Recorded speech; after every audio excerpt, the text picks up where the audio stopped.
show, before the show, etc., etc. Oh, okay. Alright, well, but that'll be something, at least to experience. I at least still have my knowledge of the show.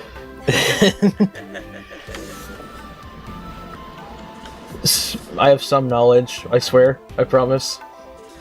Did you ever watch MLP, by the way, Jared?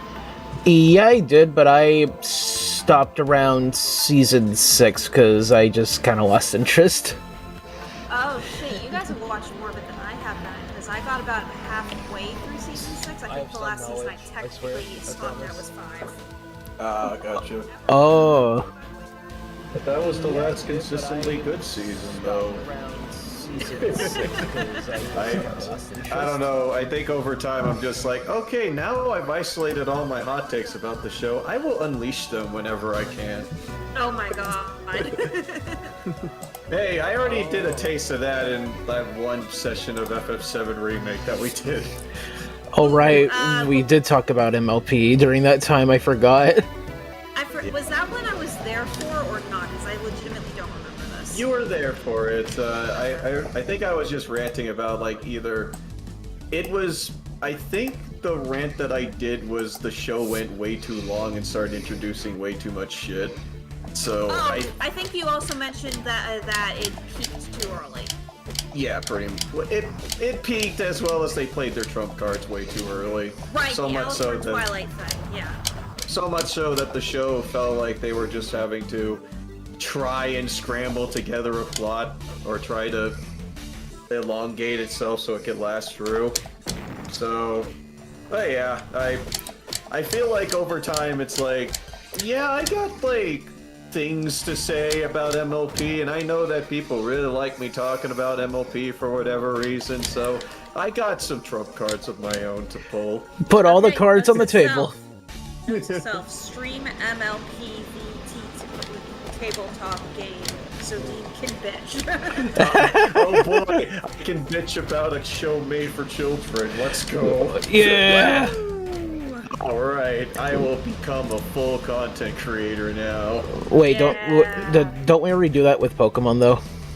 No, we do, but yeah, now I can do it with Pony, and now no one can stop me. Oh god, I just had flashbacks to you fighting against your dad in Pokemon Emerald, and you beating him and saying, "How's that? Now giving child support."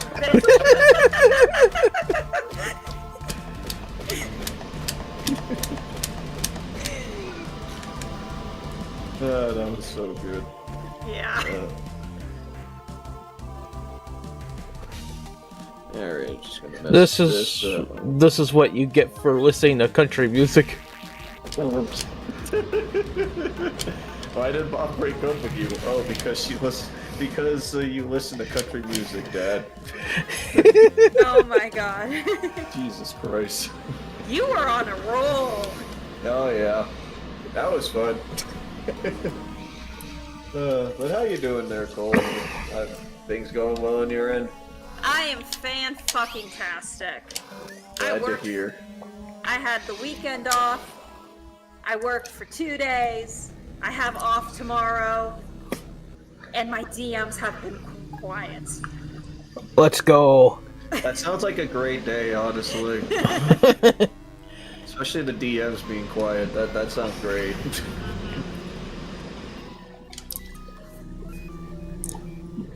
Especially what happened last week. Oh yeah. Yeah, the dude left the server immediately after, apparently. So I was just like, oh, okay, that's fine. Yeah. I saw that. I did see that later that day. I just completely forgot to mention it. Yeah, I didn't notice it because at first, but then I did. I was like, oh, okay. I'm just like, bro, you know social boundaries, right? I don't think he does. Yeah, clearly. Also, I guess we're not really doing the shiny hunting streams anymore. I have no idea. I didn't just put that on me, and I'm just like, so are we canceling them? Like, I get that we haven't really been that entirely consistent with it, but that's because, well, we haven't really assembled everyone together. Plus, we did do it like the beginning of February, so I have no idea what's what. Is Ryan just like busy right now or something? Yeah, more like he's just interested in other things right now. Like Helldivers. Helldivers brain rot also got him, so yeah.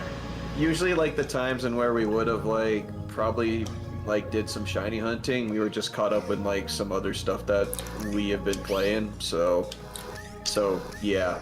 I don't know. I haven't really expressed any disinterest in doing the shiny hunting streams. I'll bitch and moan about like how my luck is terrible, but it's all in good fun. So I know we weren't able to get it that much done in January because I know for that entire month I was sick, so we couldn't really do it.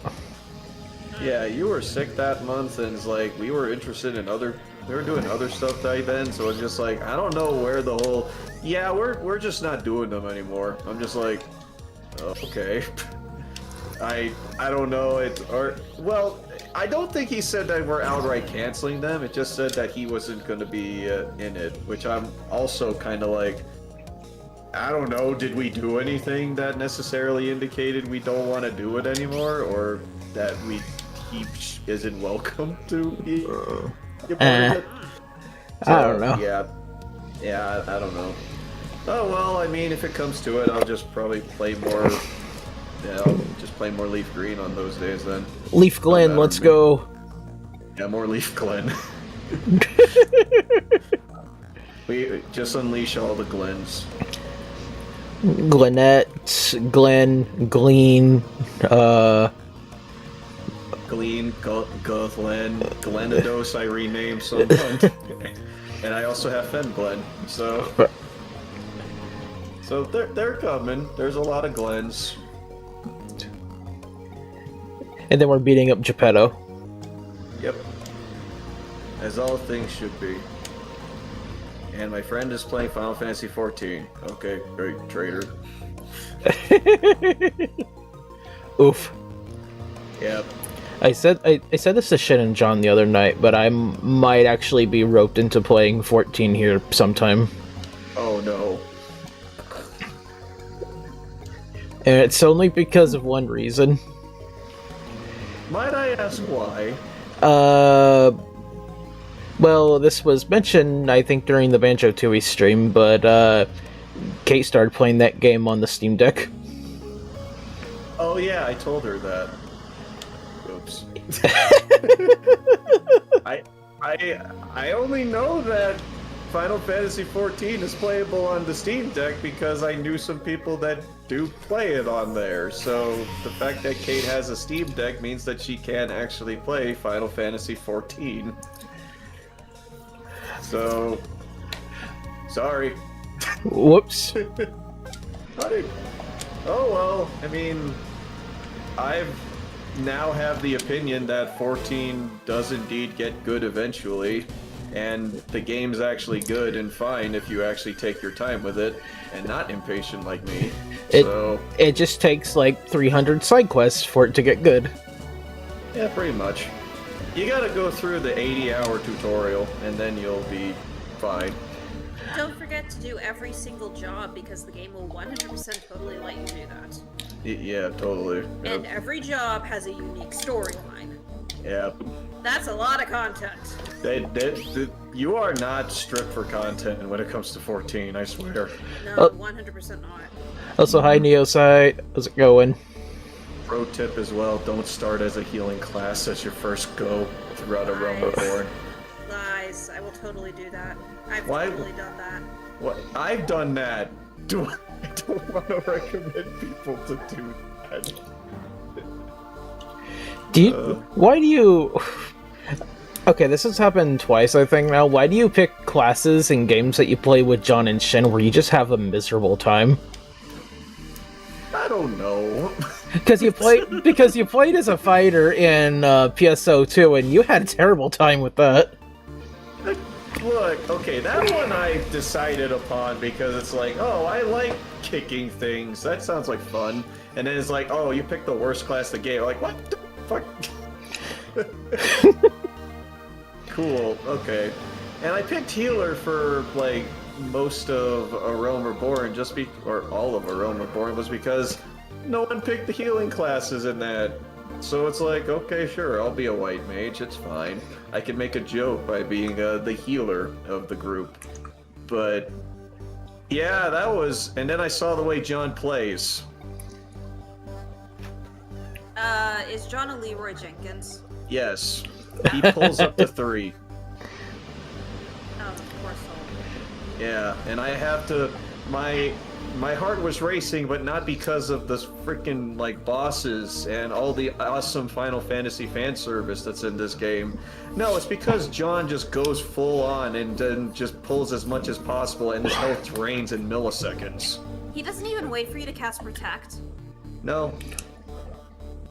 That doesn't let me do any preparation skills like regen or whatever. He just goes. He runs, and I'm like, oh okay. Okay, well, that's his fault then.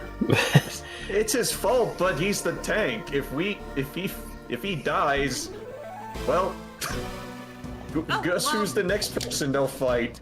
Well, here's your solution, Dean. Kick him out and get a new tank.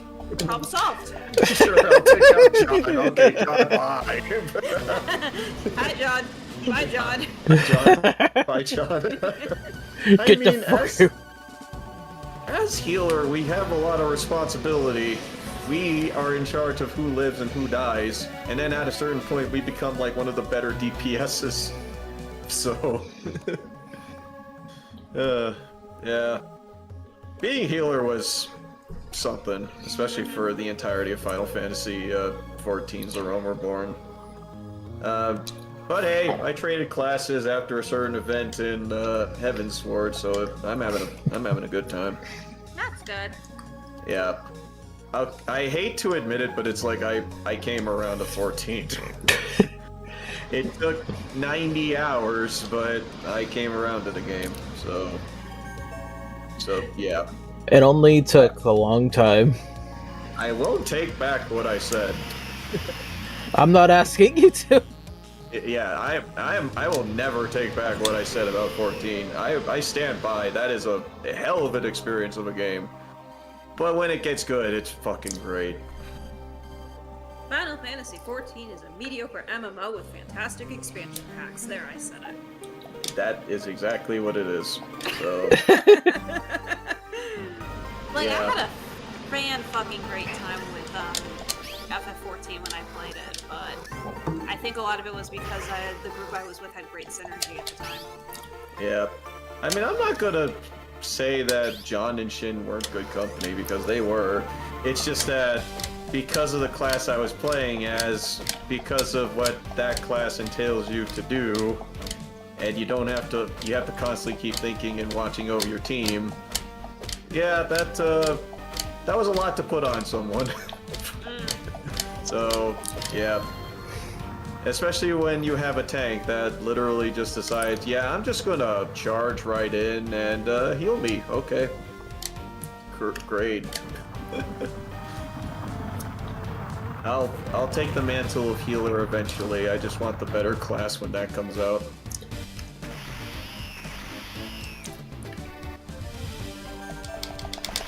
Yeah, what new classes are they introducing into Dawn Trail? Take a look. Technomancer, I know, is one of them. Technomancer, yeah, I think I heard about that. And I think Zidane's class from 9 is also coming.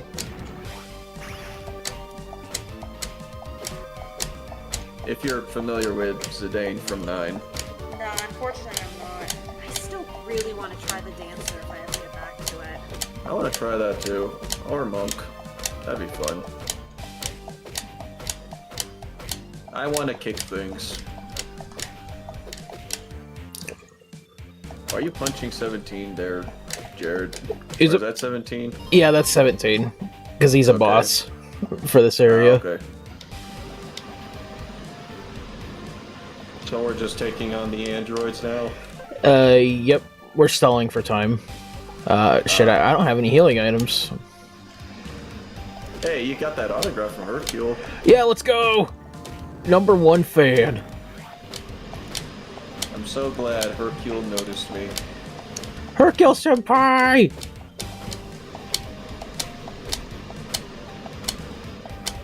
Oh, and my friend mentioned Lethal Company. Yeah, cool. How was your time in space? Graphically, the game's kind of weird, but the game itself is actually pretty fun with friends. I would never play with anyone by myself, though. I still have no idea how that game would be without friends. It's it's very lonely. From what I understand, Lark and Pat, two of my friends from college, have played it by themselves and they enjoy it, but I honestly think I'd probably get very bored very quickly. I would just be an anxiety mess. All I'm just doing is just like walking through darkness and then probably get my neck snapped by something. I did have my first encounter with a collie head though, and that was legitimately scary. Uh-huh. Yep. Are those the guys that sneak up behind you, or are those the guys that, They're the ones that run around like nut jobs that freeze when you stare at them. Oh, those guys, yeah. Yeah, I hate them. They're the enemies. They're literally the main enemies from Devour. Great. Joy. Yeah, Like Lethal Company, would you say Helldivers 2 is better experience with friends? Oh, fucking definitely. Oh. Helldivers 2 is one of those games that, you can play it by yourself, but I think you'll get the most out of the experience when you have a party with you, because you can plan out and talk about, like, what stratagems that you can use, like, basically your perks. Oh, like Left 4 Dead. Yeah, pretty much. I feel like both games are centered around the concept of being cooperative, and I think they're best experience when you have buds with you. Oh no, Piccolo got punched in the face. Oh no. But yeah, I still love Helldivers 2 though. It's kind of one of those games as well that I think really anyone can also jump in if you throw in an SOS beacon. But it also, what I like about it at least is just how much, well, A, the cooperation, as well as just the fun time experience that can have. Especially even the parts in where my friends just accidentally shoot me, or I shoot them. Friendly fire is on. Friendly fire is there, and it's not like it's any consequence, really.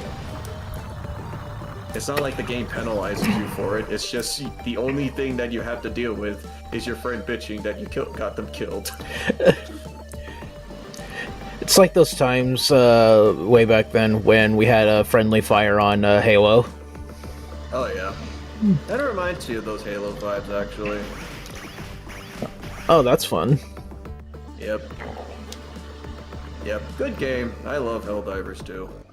I'll recommend that to anyone because, oh, it's, the game is cheaper than retail, and it's genuinely a lot of fun. How much is it? $40. Oh, that's not bad. Yep. Like I said, cheaper than retail. And, for what you could get, and as long as you can assemble a party, and your party also has you either have a decent PC or a PlayStation 5, yeah, you can play it.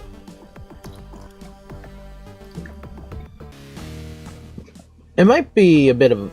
I might be pushing it, probably playing a modern game like that on my PC. Yeah, maybe. I don't know if it's... I don't know what the spec is for it, but I do know that it does, like... It does take a bit. But then again, question. Are you able to run games like Metal Gear Solid 5 on your PC? I believe so. Last time I checked, I was able to play it well. I know I can run, Final Fantasy VII Remake perfectly fine, but I had to tone down a couple of the graphical settings.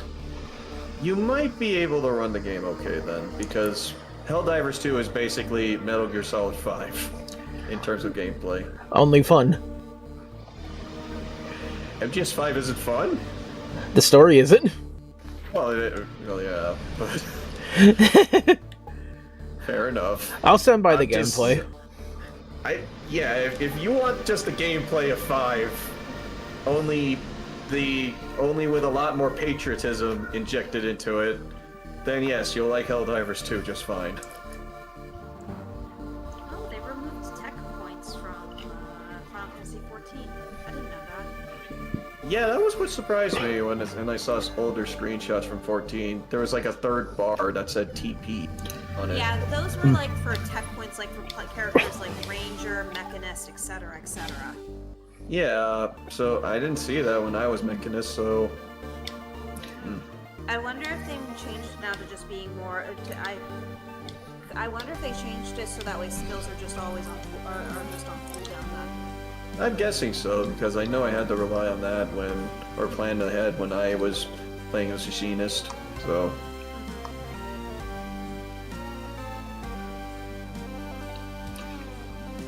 We've been wondering for years now why they got rid of tech points in Kingdom Hearts. I have no idea, honestly. It seemed like something the Tech XP. Yeah, I'm not sure.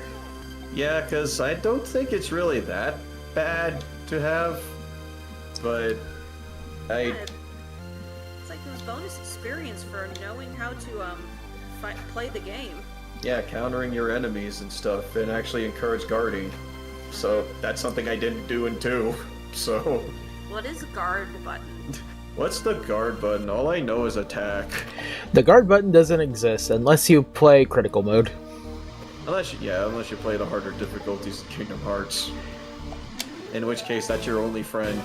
And yeah, fighting Roxas without the freaking guard button is like hell on earth.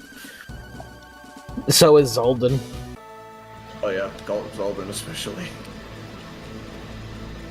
I think that Zoldan, at least especially when for first-time players, is basically your skill check. He is your skill check. I think it's a lot. I think it's pretty common that I've actually seen. I've seen people have the Mickey pity on that boss more than anything. I want to say that the skill checks that you genuinely get in Kingdom Hearts 2, I know D-Mix is probably one of them. Oh yeah, he's your first real skill check. Yeah, which is funny because after that you have to deal with the 1,000 Heartless fight. Which isn't necessarily a skill check, but more or less if you're playing Final Mix, your good means of trying to train up your limit form. I don't know of anyone else that would kind of fit online as a skill check, so it'd probably be him, mostly. I'd say the closest thing next to that would probably be Sigmar. Sigmar? Yeah, he's not someone that you could just brain rot mash the attack button to. You actually gotta avoid his attacks. Zigbar, don't you fight him like only in the world that never was, or? Yeah, he's the one with the dual guns. I wouldn't. That's more or less like closer to the end of the game.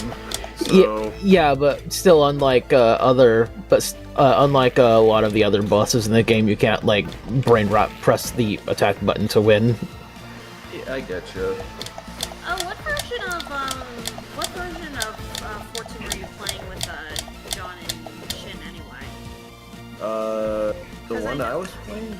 Yeah, because like I think we're like on patch version 5 or something. Whatever the current one is, I'll have to check. How do I check? Can I check on my phone? Because yeah, I mean, it would have to be whatever is the most recent one. Oh my god, I played 100 hours of 14. Oh boy. What have I done with my life?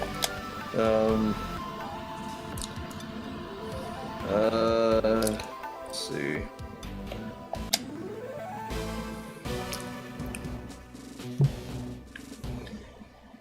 Yeah, because I know I play the PlayStation 5 version of it, so let's see.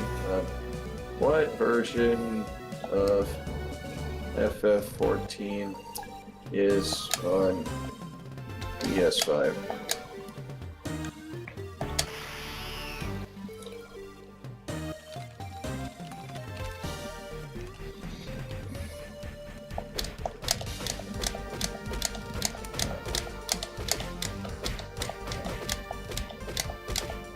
Oh, patch 5.3 came out in August 2020. So for your playthrough of A Realm Reborn, that was the version that actually cut out some 13% of the side quests. Oh, yeah, that's what you mean. Yeah, apparently from what I understand, they removed like a bunch of the main story missions, just to, yeah, the MSQs, just to condense it a bit. Yeah, and it still felt that long. Good lord. Yeah, it's still long. I saw they cut like over 100 missions. I'm just like, Jesus Christ, I think I probably would have suffered harder. But yeah, I know that for recent versions of 14, they've tried to condense the story as much as possible so it doesn't feel like you're just wandering around and like doing errands. The My Little Chocobo quest was also moved to the main story quest, and so is the Crystal Tower raid, because apparently it's plot relevant to Shadowbringers. Yeah, they require you to do that before you move out of A Realm Reborn. Which, I mean, to be fair, that quest was a lot more interesting than the Bahamut quest. So yeah, I enjoyed the Crystal Tower. But, yeah, the Bahamut quest, I mean... I still don't get that fucking boss fight.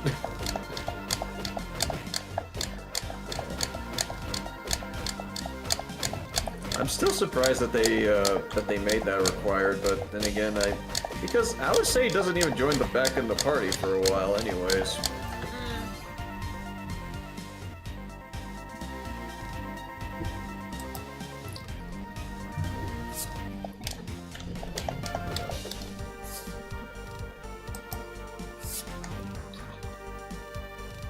Let's see, my friends are discussing games, GTFO, Baldur's Gate 3 is still $54, yeah. That game is not gonna get on sale anytime soon. GTFO, get the fuck out. Yeah, that is a game. Speaking of GTFO, I wonder what 10 Chambers is doing right now, because I know they're working on Den of Wolves at the moment. Is that another multiplayer, team-based game? It's most, but from what I understand from the Game Rewards, it is going to be, but it's going to go back closer to their payday, their roots when they were still involved, when the team that left to make 10 Chambers was still at Overkill Software. Wait, and it's going to be sci-fi. Wait, Overkill still owns it? Huh? Or wait, did you say Overkill owns it, or are you? Overkill Software was merged with was bought by Starbreeze. Right. So yeah. So they own and a little while later, Ulf Anderson left with a couple of people left too to form 10 Chambers. Oh, okay. They were branched off. Okay. Yeah. That sounds a lot, actually. Yeah. And from what 10 Chambers was them taking what they learned from Payday and trying to make something of like more higher emphasis on needing co-op or co-op required, sort of ish. Whereas Den of Wolves looks like they're going back to their heisting roots, but in a more sci-fi setting. It felt more like what I would like. It felt very Payday-esque just from the teaser trailer. But, okay. But Den of Wolves, you said, or? Yeah, Den of Wolves is what it's called. Okay. I'll look into that. But nothing has actually come out in terms of gameplay yet. So. Oh, okay, so it's just an announcement so far. Yeah, it's just been an announcement so far. Huh, not what I was expecting. But, yeah, it looks cool. When I heard Den of Wolves, I thought it was a survival game. But the aesthetic, it's, apparently it's Icecape, so, alright. It's what? Apparently it's like a sci-fi heist game, so, okay. Yeah, Cool. Den of Wolves, the ultimate co-op FPS heist game. The ultimate. Ah, gotcha. Gotcha. Okay, sure, alright, cool. Yeah, like, I'm legitimately unironically excited about it, because I don't know anything about it other than the trailer, but it feels like it has more, if the teaser gives it a lot of personality. Yeah, Is I'm more getting than can that. be said by a lot of games. I am getting that feeling just by watching this trailer. So, yeah, this has personality into it.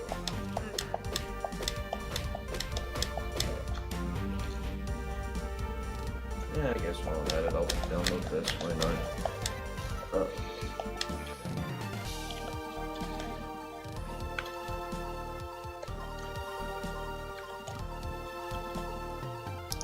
Is this cyberpunky, or is it just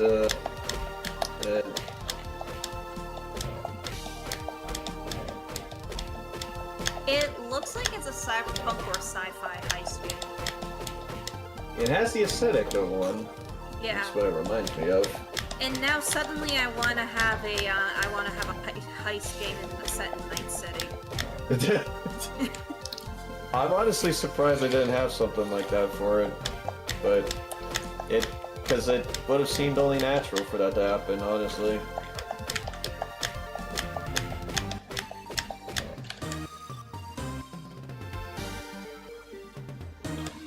Yeah, I'll have to play more Cyberpunk in the future. I got through like a lot of the tutorial part of it, but I still haven't met Johnny yet. I need to see Keanu Reeves. Keanu Reeves is really good in the role.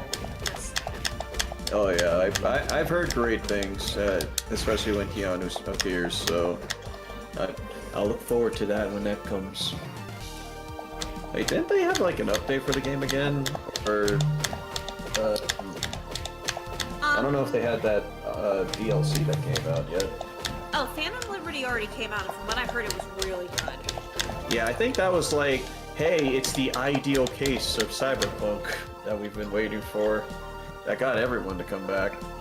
Yeah, from what I heard, it was legitimately very good. Yeah. I think they've released a few more patches for the game, but I think at this point they're more focusing on the sequel now. They're making a sequel to Cyberpunk now? Yep, and I have a feeling it's going to follow the exact same pattern that all of CD Projekt Red's games come out with. It releases, it's extremely buggy, but still enjoyable in some areas. Then it gets patched, and better, and with the digital age, they're not going to release a definitive version, but they're going to eventually have a 2.0 and probably a DLC of some kind that it basically is what the game would be, that makes everyone go, it's fan-fucking-tastic. So Witcher 3. And Witcher 2. And Witcher 2. 1. And Witcher 1. Yeah. Noticing a pattern. Yeah, I think that their running trend is just basically with the PC an iterative release method. But hey, I mean, the games get good eventually. Remember, we did pay $60 for an early access title. Yay. Wait, Phantom Liberty was free though, right? I think it was. Actually, I think it was paid for. It was paid? I think Really? it was $30, or maybe it was $20.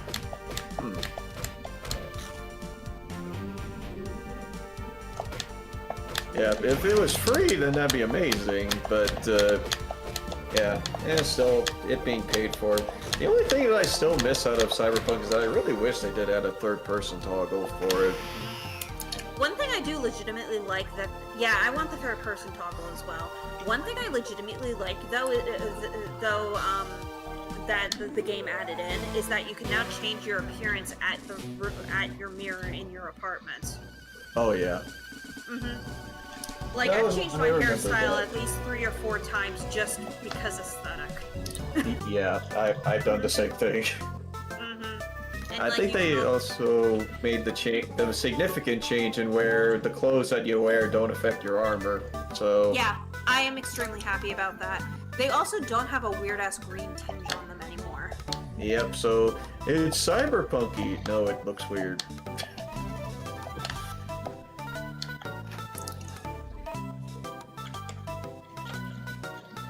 So hey, game came around, a lot of people are playing it, and a lot of folks are enjoying it, so we got the good ending at least. Yep.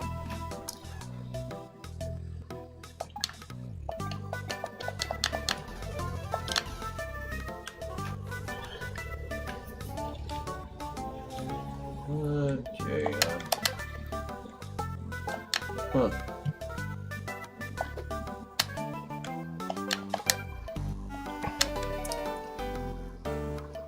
Should have figured that you're in Beat Roshi's place. This music's goofy. It doesn't change in the third game either. Oh good, they're consistent.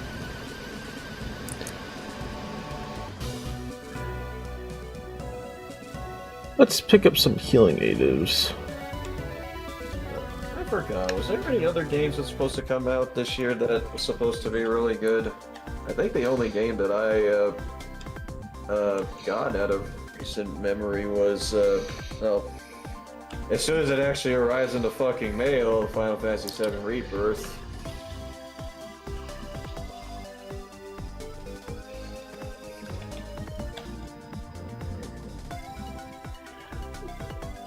Hey Jared, do you stream on other days, or is this the only day? This is the only day right now. My schedule's a little messy. Yep. Aren't all of ours.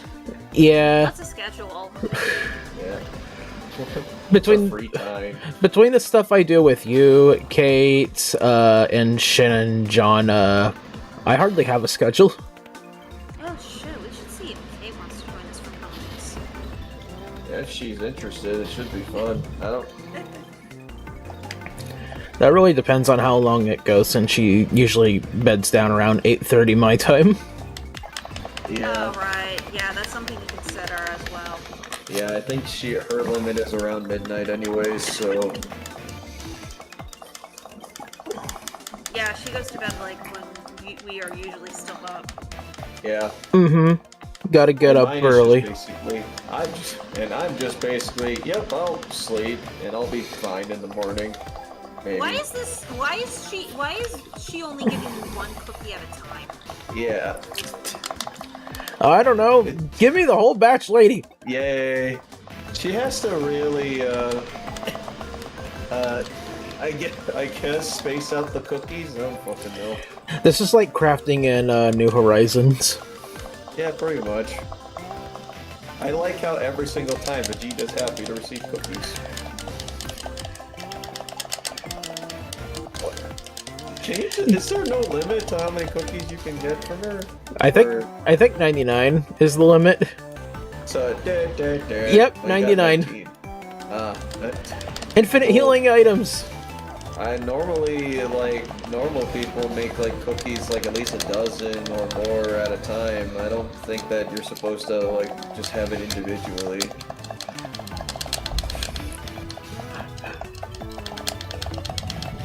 You can't get enough of my cookies, don't you? Yeah, just keep handing them over. He's Keep got 'em coming. He's got the Legend of Zelda pickup fanfare. Da da da da da.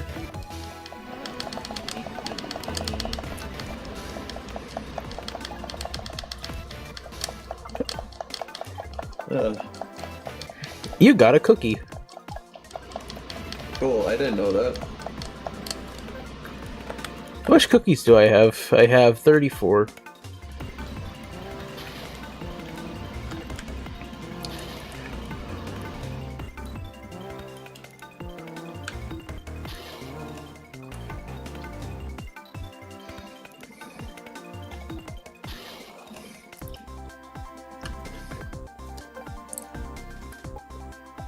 Friggin' hate John. He give me the pass to get PS2 games on my PC, and now look at me.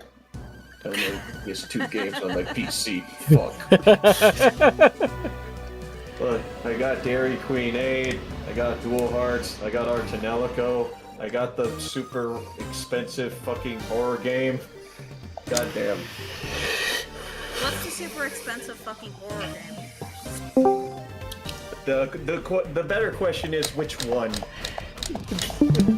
Hello. But yeah, the one Hey. made by Atlas. Hello. But, Isaac. I almost You're gonna called have to you be a John. bit more specific there, Dean. I have no idea what horror games are made. What horror game Atlas made. Well, apparently they made this game called Rule of Rose. And Oh! It's one of the rarest games in existence, and apparently is the story is legit good. Hi, Zach. I hate myself. Oh, Why? Uh-oh. It's because of the ponies. Yes. Yes, we got back. Cole got back into the rabbit hole and spent some time reading up on that cover book. Yeah, 338 pages long. And it's a standard. It's the size of a volume of a D&D book. Speaking of horror games, though, Dina, you know a game we should check out sometime on stream? Oh, I love this preview. What? We should check out Eternal Darkness. Oh yeah. Oh, I gotta play that. Yep, the game that fucks with you. I've been interested in that game for so many years. I think since I first heard Rabbid Luigi talk about it. I want to check it out. It's made by the same folks that made the Twin Snakes, so I want to give it a go. Yeah, I want to check out I've been wanting to check out Eternal Darkness for a while now too. It's kind of one of those games as well that I have absolutely no idea what the game's about, so it'll be fun. But no, Cole, I bet you were surprised by how detailed that book was. Oh yeah. Well, when I was looking for like MLP, like D&D like games, I was kind of originally just looking for a homebrew. I legitimately did not know that they released an official game. Yeah. And it's not, and even then it's like, it's not even like a dumbed down TTRPG. This thing has meat to it. Yeah. I was, when I saw that, I was like, oh, I assumed this was made during the show's heyday. Nope, this was after the show ended.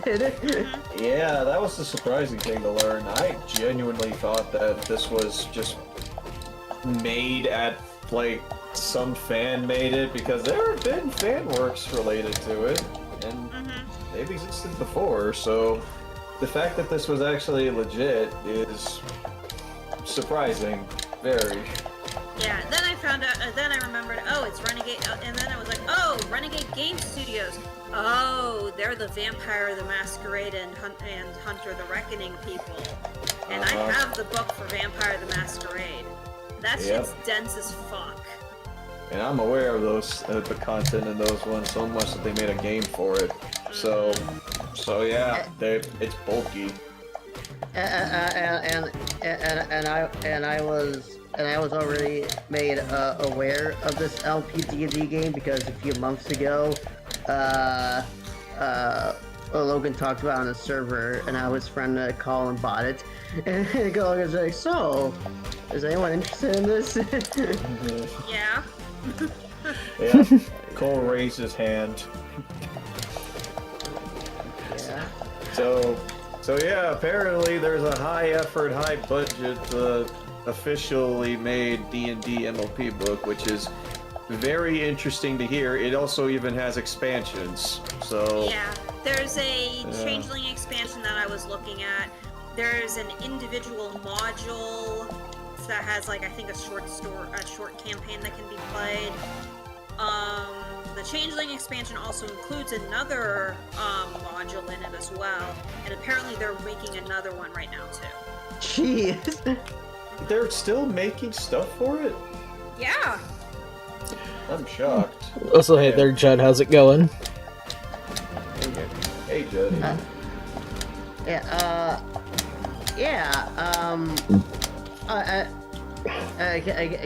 I was like skimming through it. I like all the original artwork that's in it, in the pages. Oh, They so have you their looked own at the art? PDF I sent you? Yeah, Yeah. I like all the original artwork. Does it have its own art style or something? Or I didn't see if you sent it over our way. It's basically the Gen 4 MLP style, but with a little bit more shading to it. Okay. Oh, I see. Yeah, that looks nice. 330. Oh my goodness gracious. For the record, technically, I only need to know all I need to, since I'm gonna DM the thing, I only really needed to look at that much stuff. I'm gonna be real with you when it comes to D&D itself and my player's handbook. I've only looked up the classes that I wanted to play. That's it. I mean, Everything most else of this I learned from Justin. Fair enough. Yep. Thanks. I'm looking at this right now. There seems to be a lot of like merchants of like the movie art style, the show's art style, and their own art style. Thanks, Pacuomo. Football, There's also there's like a few instances where they just took a screenshot from the show. Yeah, some are from the show. I think some are from like art related to the show in some way. Oh, good. I'm looking at the classes right now. Cool. Wait, are these classes or are these? Oh, hold on. I don't know what page I'm on. Roles that are things like your Earth Pony, Pegasi, and Unicorn, technically you could consider those to be classes. Okay, yeah, I'm at No, the wait. influences. No, your origin is your Earth Pony, Unicorn, Pegasi. Your role, which is your element of harmony, is the equivalent of your class. Okay, yeah, because the one I'm at is influences, which I'm guessing is just personality quirks. Yeah, they're things that relate to your past that give you some additional perks to your skills. Yeah. You can have up to 3 different positive influences, but if you pick more than one, you have to have a hang-up with a positive influence. Okay, negative traits. Got it. Yeah. Yeah. So if you pick one positive influence, you don't need to take a negative trait. If you pick 2, you have to take 1. If you pick 3, you have to take 2 negatives. Okay, yeah, makes sense. So, Judd has a question about it. Is there any Equestria Girls book? Just curious. I didn't see anything actually. Nah. I only see pawn. It's mostly pawn. Just Pawn. Yeah, only pawns. But not like that. No, Not the VTuber Pawn. only pawns. Why would you ever need to read the text box? Because it's I'm fun. just looking at. It's your end. Oh, we're taking on perfect cell, right? Semi-perfect. Yep. Semi-perfect. Semi-perfect. Yeah. Imperfect. Yeah, I'm surprised. I'm looking through this. It's like I recognize a lot of these screenshots from season 9. Damn. Yeah, I see some. I just saw season 5 screenshots, season 3, season 1. I think that's a comic book actually. That's season 4. Season 1 again. Yeah, there's a lot that goes into this. I'm just flipping through this book. Yeah, cool. I see like, was it, hold on, let me look at this again. Where's the full screen button? Are you looking through the AnyFlip? Or... I'm trying to full screen the page. if you're looking at like the link that Cole sent, there's the view in full screen button, unless you downloaded it. Oh. Yeah. Oh, there it's view in full screen. There it is. Yeah, so I'm just flipping through this book and I'm just, oh great, I'm at the enemies section of it. Cool. Yeah.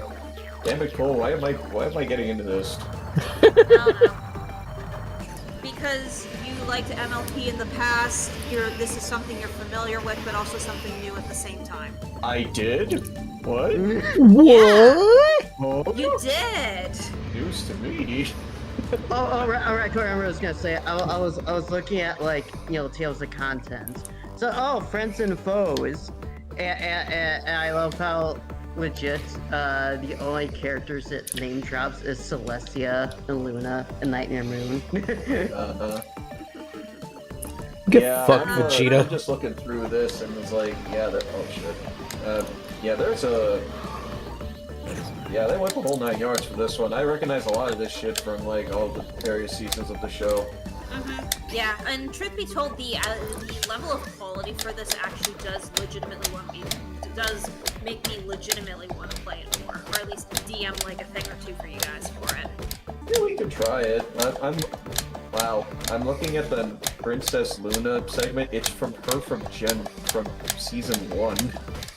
Oh my god, really? Well, that's the pilot episode. Yeah, you know how her design is incredibly different from her subsequent appearances?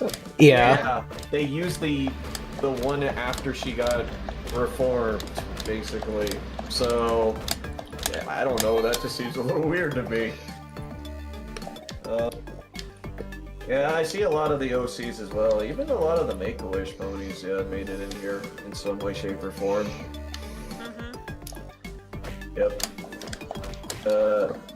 Alright, oh yeah, I see the comic pages, CMC. Yep, so there's many stuff that I recognize from it. Oh wow, they even have like a page for you to design your OC. Yep. Oh boy, I can't wait to do a stream of just me drawing my character. Do it. Designing a D&D character stream, let's go. Uh-oh. Ooh, okay, yeah, it's a book baller, business savvy, okay. Chatty. I love this art book, by the way, the front cover art. That was good. Yeah. Oh my god, crowd pleaser. Oh, that's a screenshot from a season 5 episode. I recognize that episode.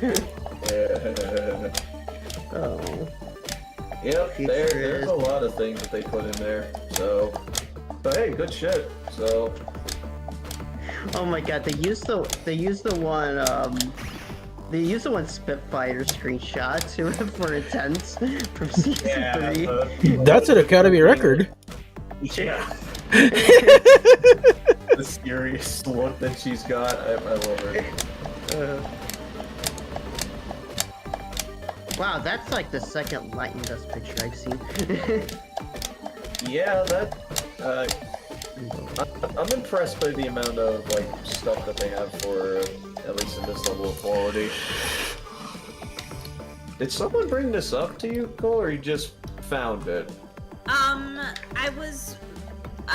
Well, D&D was a little bit on my brain for a bit, and because of how big the MLP community was, I was under the impression that I vaguely remembered people were doing like D&D versions of MLP, but I thought that it was like maybe I was just misremembering, and then Zach showed me that. And then Zach showed me that, and I was like, oh. Oh. Yeah. And looking at all this, it's like, yep, this thing is very detailed. So, Hey, I know you're referring to earlier now. We just I think that's from a comic with Tricky with Bon Bon. Yeah, there's plenty of instances where I was just like, that's definitely from the comics. Yeah. So at least, even with my limited experience with those, I recognize a couple. So if we were to theoretically do like a short couple of games or something like that, or something, would you like something that had like a lot of combat? Would you like something that's a bit more social, lighthearted, that kind of thing? What would you want? I don't know. It would be best for someone that barely played, or barely tried out D&D. I never even tried out, period.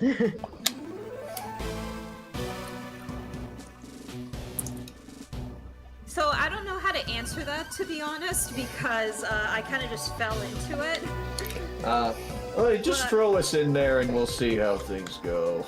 But I was thinking maybe like we would do something where like the beginning of session 1 would introduce us to the social aspects of the game, whereas session 2 would have an event that actually has combat in it, so we got used to the combat mechanics. I think that would work out just fine. So, yeah, I wouldn't say combat heavy would probably be a part of it, but definitely just a nice mix between like lighthearted and combat would be good. Probably more along the lines of adventure and problem solving and stuff. I think so, yeah. That should work. Oh my god, we totally need to bring Logo on for this. Man. He probably would get into this. But then again, doesn't he not like D&D? Or my understanding is he got more into it once honestly started giving it a much more fair shake. Okay. Much like But- fun. Yeah, but it's kind of like, I think for him it's one of those, yeah, I'll sit down and play it with a bunch of friends, but it's not like I'm going to dedicate a lot of time to it. Yeah, that's fair. I Oh, mean, we have several people that are more into D&D, so yeah. Hi. Yeah. Hi. Hi, Cole. Hi, Cole. How are you? Justin told me about a custom class that he's homebrewing together, and I immediately volunteered to test it with him when it's done. Oh my god. Oh my god, guys, they used the one Shy Armor and Cadence picture from season 3. Yeah, the one where he has he lifts her in the air and about to throw her. Yeah, about the year. Yeetus, my wife is. But no, like, the one thing I've kind of noticed that I've really liked regarding, like, playing these, like, technically tabletop games is I like the social aspect as well as the collaborative storytelling. Like, I'm a story writing nerd. I will openly admit that. You know how much fan fiction I've written over the years. Mm-hmm. But being able to share those ideas in real time with other people together, there's something really special about it. And also going from not being really sure what to do to having that one game where it all just suddenly clicks together and everything just explodes from out there. So basically, oh yeah, it's all coming together. Yeah, exactly. And to be honest, it's a really wonderful experience to go through, and I really do want to share that with other people. I just never really, got into it because I wouldn't even know where to begin when it comes to like, hey, this is my character and my backstory. No, like, Yeah. I'll be real with you, I don't blame you on that because, I love D&D for like the social aspects, the role playing, and even the combat for me is sometimes fun. But I swear to fucking Christ, I swear to fucking Christ, the most frustrating thing is putting together the character sheet. Mm-hmm. Putting together the character sheet is such bullshit, and I know that for this it's not going to be any different. You say that, Zach, and yet we got you to try out Fate.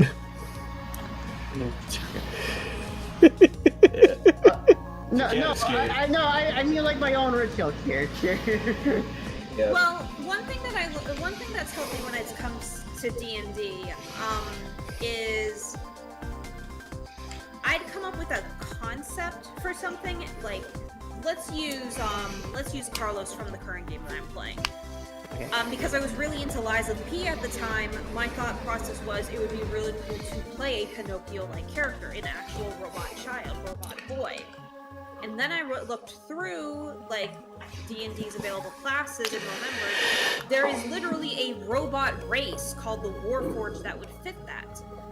All I had to do was flavor text it so that way it was more like a mannequin or a doll, or a robotic doll.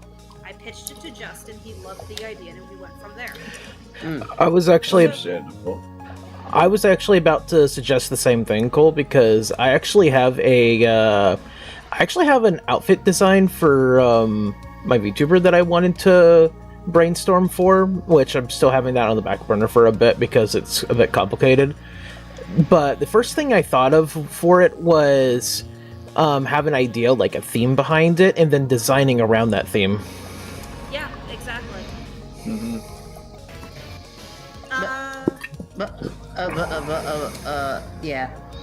You're gonna say something cool? Like, let's take DM's actual avatar as another example. Oh. One thing that stood out to a lot of people regarding Dean's actual pony OC is they don't actually have a cutie mark. For the record, I don't know if that's changed, despite being an adult pony. You could literally create a concept of a unicorn who, even when reaching adulthood, who still hasn't found their special thing, their passion, etc., and literally craft a story around that. Yep. You could even like set it up that they don't get specific bonuses from a lack of a cutie mark, but you could say homebrew them a jack of all trades stat, so they still at least get half bonus for everything. If that makes any sense. Oh yeah. Yep. It's kind of in a way the way you brainstormed it. It reminds me of like in Pokemon. It's like yeah, you can use Pokemon that can still evolve, but if you want to use unevolved Pokemon, you can give them a boost with an Eviolite. Give that kind of perk to it. Yeah, and something like that wouldn't be hard to homebrew, to be honest. Yeah. I'm just saying, Cole. I might need a little help with this. But two things I do know for certain, at least quickly glancing at, I would definitely be Earth Pony, and I would use like Element of Laughter. Okay. Yeah. So if you'd be an Earth Pony and you had the element of laughter, I guess the thing to put it around with what would probably be the hobby that you engage in that encourages other people to laugh? Ooh, that's a good question. Mm-hmm. Hobby. Wait. Because in the case of Pinkie Pie, who is the elemental laughter, she has a job at the bakery because sweets and parties and stuff like that allow her to spread laughter. Yeah.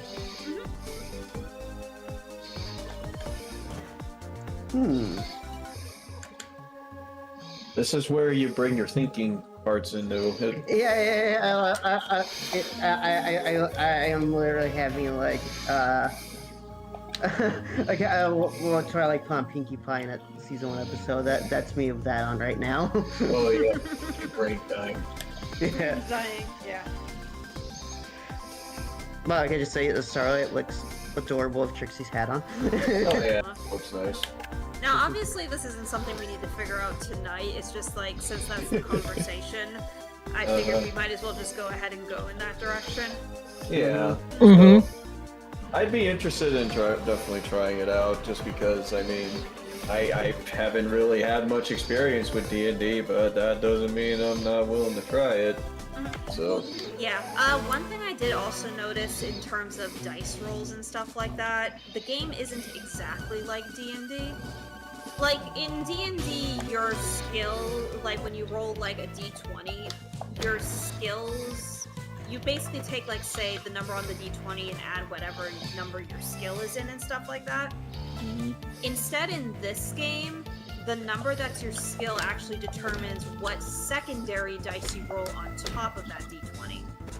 So, say you have, like, a score of 6 in animal handling, for instance. That means that you have a d6 to roll. So if someone were to be like, roll me animal handling, you'd roll your d20 and the d6, and you would add the two numbers you get together for your check. Oh, okay. So it's slightly different. It's a little bit more simplified. I'm not completely certain how I feel about it, but I think it's probably because the numbers in the MLP game or the game are typically going to be a little bit more balanced. Like, it's not going to be a scenario where in D&D, because I'm playing an Eloquence Guard, I'm going to have a plus 28 to Deception, which means I'm literally going to pass every check you throw at me as you throw at me. I'm cheating. Yeah, it's literally the I win button. Don't worry, y'all. I'm cheating. Whereas, like, in this kind of scenario, there is still a chance for failure. Ah, gotcha. Like, because, like, my understanding is that the highest amount of dice you can roll is 3d6s, along with your d20, which means you have a much higher chance to succeed, but there's also still a slight chance of failure. Oh, okay. So, it's like it gives you an edge, but it doesn't give you, like, an automatic I win button. Okay. Yep. Oh my god, Dan! I just twitched a little bit because I recognize one of these pictures. It's a comic cover from Friends Forever #2 with this or the CMC. Yeah, I thought that was from the comic. I was like, yep, that looks familiar. Oh my god, the goof off. I think it might also be a more roleplay heavy game, just simply because I kind of noticed our health starts at 3 and doesn't really get that much higher. Oh. Ow. Oh. We're brittle as fuck. Well, then again, how do we introduce the concept of, oh shit, our character died? There isn't anything in the game regarding death. I'm going to assume that health is that if you lose all your health, you're basically just incapacitated. Yeah, I'm pretty Or, sure like- that they would just basically be like, oh, you were just injured and you were at the hospital. There you go. I imagine Hasbro would not let that fly. I don't think that a D&D book would want to introduce kids to the concept of death. So, yeah. Yeah, I'd probably consider it just being either that you're knocked I wouldn't even say you're knocked unconscious. I would just probably label it as being too tired to fight. Probably, yeah. Yeah, that way no one loses any kind of roleplay opportunities from being KO'd or anything like that. Yep. Back to the Shadow Realm. Yep. Oh my god. Oh my god, Dean, I just got to the picture you're talking about with season 1 Luna. Ooh boy. Oh, that's a deep. That's an old cut. What page was that again, Zach? Oh, the Luna? Yeah, which one's the Luna one? 180. Okay, so I missed yeah. a little bit of the story, but when did Goku come back to the party? Just now. We're just kind of fucking about looking for the Dragon Balls until the Cell games. It's like we're beating up the army. It seems. Yeah, this And is... ninjas. This part of the game is sort of canon, sort of filler at the same time. Oh, great, we're in a filler episode. Got it. And Ow. apparently Goku's gonna head back into heaven again. Oh my god, Dean, they used one of the many meme faces that finally makes it less than 0. Oh no. Yeah, that is literally a shot, and I'm just like, yep, couldn't resist, could they? No. Not that I really mind, but yeah, they really couldn't resist. Oh my god, the con episode, Rainbow Dash. Let's see. Ooh, oh my god, this is a map. Actually have a Equestria. Right here. Yep. Yep. Yeah, they went the whole 9 yards with this one, so. So yeah, they did a lot of good shit. So. Okay, you can go to Appaloosa. Okay. Appaloosa! Appaloosa. I also brought up at closer to the beginning of the stream there, Zach. It's like I think Cole mentioned when we talked about MLP related stuff and how far we've gotten, and I'm just like, okay, cool. That means I get to talk about MLP again and unleash my hot takes. Oh no. Oh no, not your scorching hot takes. Oh Yeah, no. my Josh scorching hot takes. But yeah, but it's mostly on the, oh boy, a lot of people miss me talking about MLP again. Now's your chance. Now here's my opportunity. Cool. I guess that means we have to stream it then. We don't have to. I'm just kidding. I'm surprised you didn't unleash your MLP hot takes during the Gen 5 game. No, we didn't. Ironically, we did that during a Final Fantasy VII Remake session. I just, yeah, and I was at a part where we were just randomly talking about MLP related stuff, and I was just like, okay, let me talk about this thing I've been holding on for a while. I think the reason we were talking about MLP in the first place during that stream was because I think it might have been someone in the chat, or it might have been us. We were talking about Philly Fantasy 6. Yeah, which the creator of the dang hack was in there, so. Isn't that Drakey? Yeah, that's Drakey. My Final Fantasy confidant, as well as the creator of Philly Fantasy 6. So, I come to him a lot with anything related to Final Fantasy. I'm curious, seeing how many LP hot takes you have? Let me see here. 1, 2, 3, 4, 5, 6, 7, 8. Look, man, I watched the show for a while, and a lot of stuff takes time to process. I have a lot of stuff to say, especially in the later seasons. So, yeah, I can get spicy. Oh, wait, dear. You want those? The later seasons aren't as bad as people say they are. Well, that's also true. I still have rights to complain about them. Yeah. I can still complain about them. That stuff is not off the table. Like in Logan's server, we just got done with season 5. So next up is gonna be season 6, and I'm kind of dreading watching that because I remember that being my least favorite season. I just basically had said season 5 was basically the last consistently good season of the show. Yeah. Yeah, that, and then we get to season 6 where everything was debatable, or hey, your selling point is, hey, you want to see Spike actually get a W? Okay. oh, the Changeling episode. There's the 3 episodes that Spike had in that season were actually good, and it's just like, just saying those were like, if that's your freaking selling point for your season, I think you're doing something wrong here. That's a fair point. When we got done with season 5, I was just like, this season was way better than I remembered. Season 5 wasn't bad. I like season 5. Yeah. See, season 6 though, it's just like, okay, how many people do I have to convince that? Oh yeah, there's a Christmas Carol episode. Okay, bye.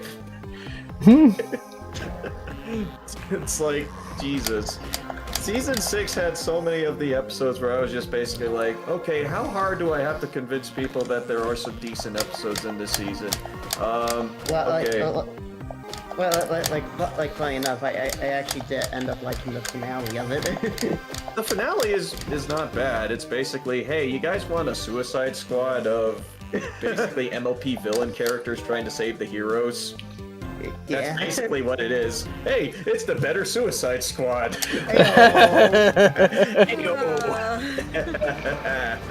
But yeah, the finale. Okay, next hot take.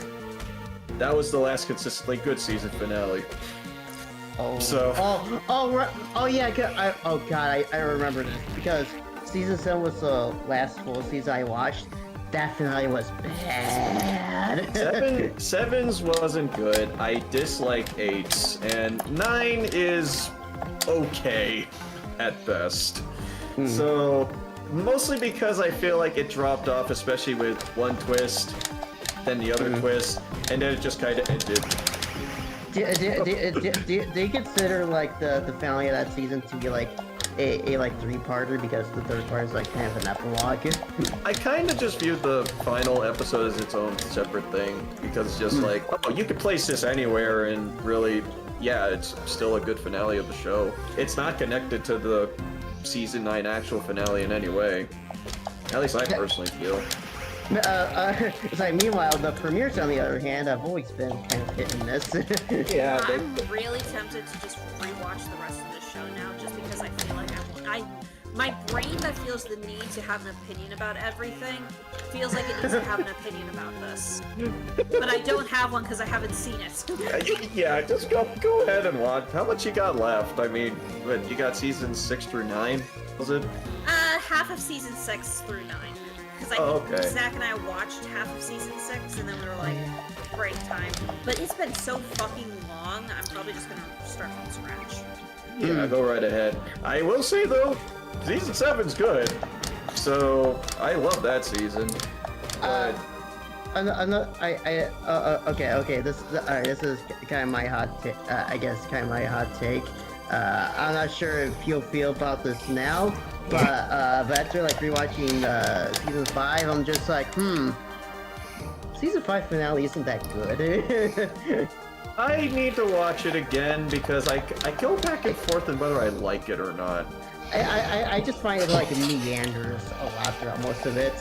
A lot of it is conceptual stuff, I feel, and it's really neat conceptual stuff, but it's kind of like you bounce back and forth each and every time. But Yeah. it's like a lot of it is like, oh, this is nice high concept, but it's like we're in there so. It kind of feels pointless. I'm just like, we could spend all this time developing Starlight instead of rushing her development at the end. I mean, a lot of it is just basically we do build her up as a actual genuine threat.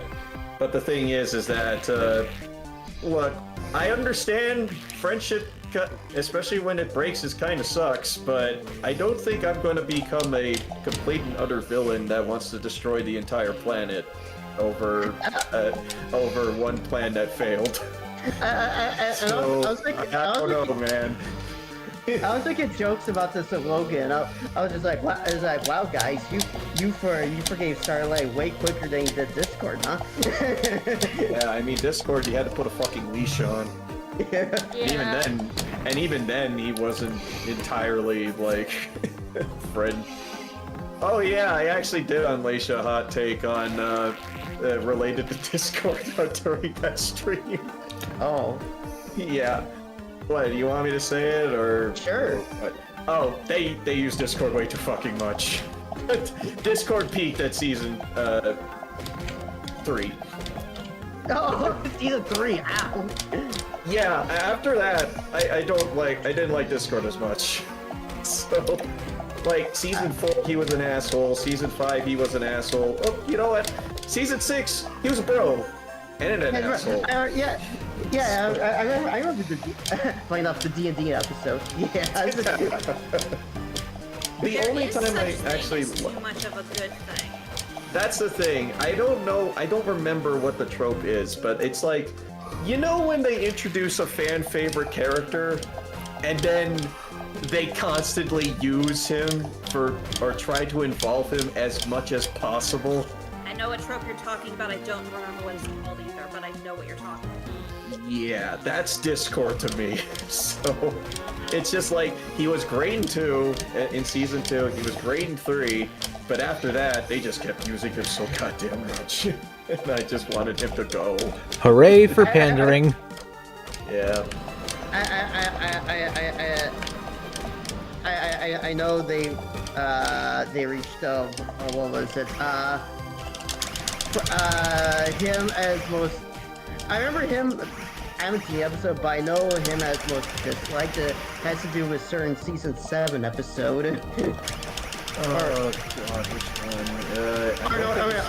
I'm sorry. School. Oh no, was season 7? No, wait, it was season 8. Okay, if it's the one that I'm thinking of, then yeah. Yeah, the one with Starlight School. Yeah. Yeah, that one where he was just fucking petty. Yeah. That one where he was petty, season 9 also didn't fucking help. In fact, I think that Discord fucking sucked in that season. So, but yeah. Oh, Goku died again. Oh no! Anyway, he'll be back. Yeah. What else is new? He'll be back in April. Don't worry. Back in April. Yeah, exactly. Easter. I felt bad for the ooze in season 5. The what? The ooze that Discord brought along to the schmooze. Yeah, the schmooze. Yeah, he was just there, so he was just there to fuck with the party. I still also think that the only way that Celestia has any form of enjoyment of the party is just by inviting something that will cause trouble. I know, right? It's like Celestia, I know what you're doing. I know why you brought Discord along. Invited him. Yep. It would be funny. Yeah, exactly. My favorite season of season 4 in MLPG4. Yeah, I still like season 4. It's the most creative season of the show, I feel. Oh yeah, for context, Dean, my cutoff point is like halfway of season 8. In fact, okay, I remember this. The very last new episode I watched was, or last new episode I watched was The Mean Six. The Mean Six wasn't great, honestly. They had a great premise, but it just felt very mid as a result. Chrysalis, what did they do to you? Chrysalis became a fucking, like, Power Rangers villain of all things. Or Jesse and James from Pokemon. It's just like, she's just there to fuck with them. And that's it. Not exactly like ruin their day or something. Just, you know, just mess with them a bit. Also, dude, I like to bring up this fact. It's a sad fact, but after season 5, after Crusaders of the Lost March, Diamond Tiara does not have another speaking role ever again. I thought you were about to say the CFC got back to being mid. That's my hot take. Because all of their episodes, except for them trying to get back into school, I don't think we're really all that good. Yeah, you know, it feels like, I think I brought this up to one of the other people. But after season 5, it felt like the writers didn't know what to do with the CMC anymore. I mean, they were just, their story arc kind of completed, so... Yeah. Yeah.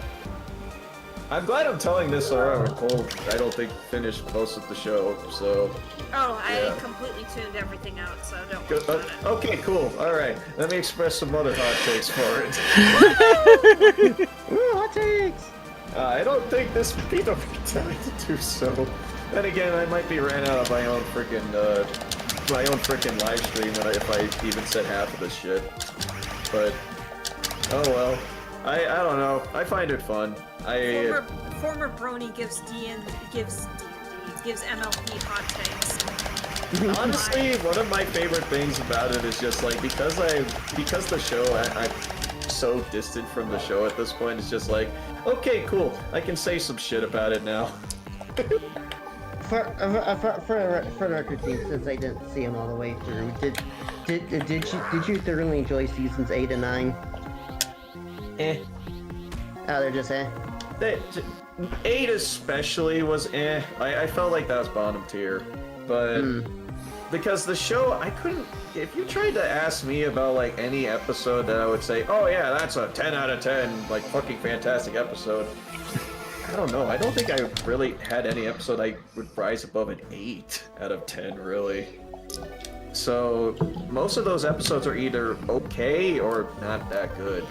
And season 9, it's like a lot of episodes I would describe as good, but most of those episodes you could really place in like season 5, and I don't think that people would really care. So I don't really know the difference. The one thing I remember about season 8, I'll never forget this, is they only remembered that Sakura existed because she had back-to-back spotlight episodes. Yeah, it's like, oh yeah, we had a zebra in this one. Okay, are we gonna build up more about her lore, or gonna make her like more relevant in it? No, she gets sick in one episode. And our episode, she teams up with Check's Notes, Spike. Yeah, I mean, that's an interesting combination. Spike gets, it's like Spike gets a boost in one of them, and I'm just like, okay. He gets wings. And I'm like, and? He gets wings. And in which case I say, and? That's it. Like, I get that he gets a W, but I don't know if that's a W that is really that relevant for it. But, oh well, okay, I guess. All places biggest W would be getting together parody. Yeah, which even then they kind of said, nah. Not happening. That ain't happening, bro. That ain't happening. Nah. Just remember, Dean. Canonically, Pinkie Pie is the only one that has kids. Yeah, Pinkie Pie fucked in the end. Yeah, she Yep, that was like my bit of cursed knowledge that I learned about it. Yeah. And the best part is that she hooked up with, yeah, I can say it right. I mean, it's obvious. It is obvious, yeah. So yeah. But yeah, I mean, I got a whole boatload of shit that I can say about MLP. It's just funny because it's just like, I think I have held like a bunch of like MLP related like thoughts and whatever, just as like, okay, these are my trump cards that I can just pull out at any point in time. And you got really fucking lucky there, Jared.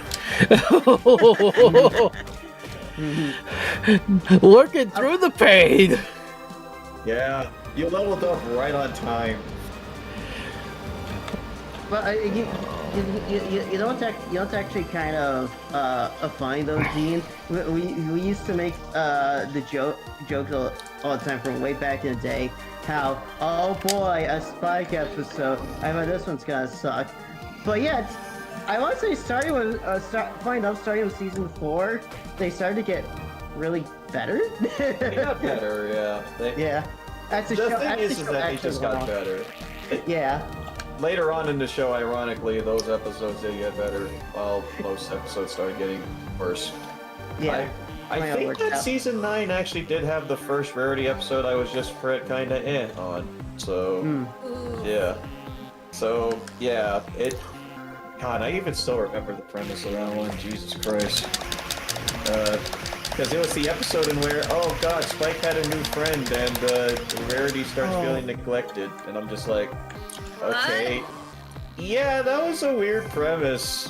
It was like Spike started like hanging out more with a different character, and Rarity tries her best to like get the attention back from Spike, and I'm just like, okay, I was kind of all right with them just kind of skirting the line between like her treating him as a friend as well as an assistant, but I don't know, this just seems like a bit much. Like you're trying to basically kill the disparity thing before it gets even further. I was gonna say that seems weirdly out of character for her. It was off. Like that episode was off in like the nth degree. So I don't know if there was any other Rarity episodes that I would deem to be too bad, because Rarity ironically is like the most consistently good character in the show. Unless you want to count that episode and where it's literally just Rainbow Dash and her arguing all the time. But that was always season 8's problem. The friends argue a lot in that season.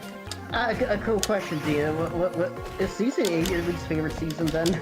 Probably. I'd probably go as far as to say it is. Because yeah, I mean, I keep going back and forth. It's like the seasons that I would probably say that I don't like the most is like seasons 3, 6, 8, and yeah, that's it. So, yeah. I mean, the main reason why I just don't like 8 is that I kind of feel like it's both a mixture of them having way too many ideas to bounce off of, and no episode I think I really enjoyed. So, like if anyone, well, I guess there's the Kieran episode, but yeah, that one, a lot of people like that one. I remember, I think this was the first time. I remember liking a Meltdown with Spike. Yeah, hey, they remembered Peavy from season 2. Yeah, Meltdown wasn't bad either. So, but yeah, I mean, there's just like season 8. I said was my least favorite because I didn't care for most of the episodes in that season. So it wasn't that I thought like the episodes were like entirely bad, but it's like, look, if the most laughs I had in your season is the episode that people objectively consider the worst, I think you've got a problem. What? Yeah, I remember back in the day, like there was this episode of the show that people have outright said is the worst episode of the show, and yet I've said, no, I watched this episode a lot because I thought it was hilarious. Just by how incompetent it was. Oh, it's so bad it was funny. It's so bad it's hilarious, but it's like, hey, you want an accurate simulation about like someone who absolutely has no idea how to write the show, actually try and write for the show? And it's like, yeah. Do you know which episode I'm talking about? It's a first half of the season of season 8. I think it was called like non-compete clause. Oh, that episode. Yeah, the one in where it's just basically a rip-off of Fall Weather Friends, only bad. So, yeah, to me it was hilariously bad, but I know a lot of people, including like staunch defenders of the show, hate it more than I did. Oh, yeah. I So, think I know. like, it's like that episode where even the most staunchest "this show can't do wrong" fans were like, you know what? I take that back. Yeah, it's like, oh yeah, I don't know why people. It's like I still like the show, and it's like they can't defend that episode at all. One of the worst seasons was season 2. Okay, those are fighting words. That's fighting words. I will. Oh yeah. See, I'm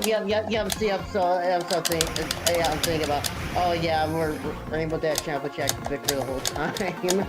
But the whole thing is like, if your worst issue is that they kept bickering, I'm just like, the whole season's like this. What are you talking about? Yeah.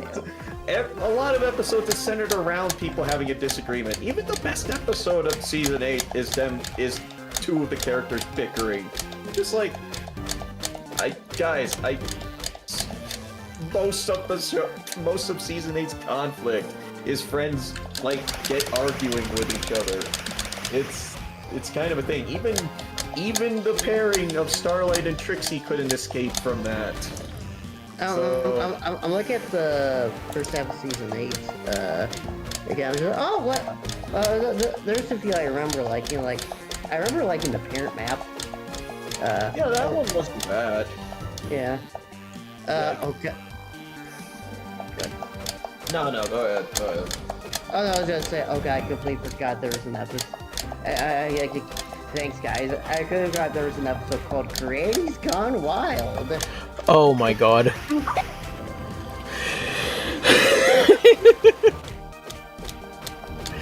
Jesus Christ.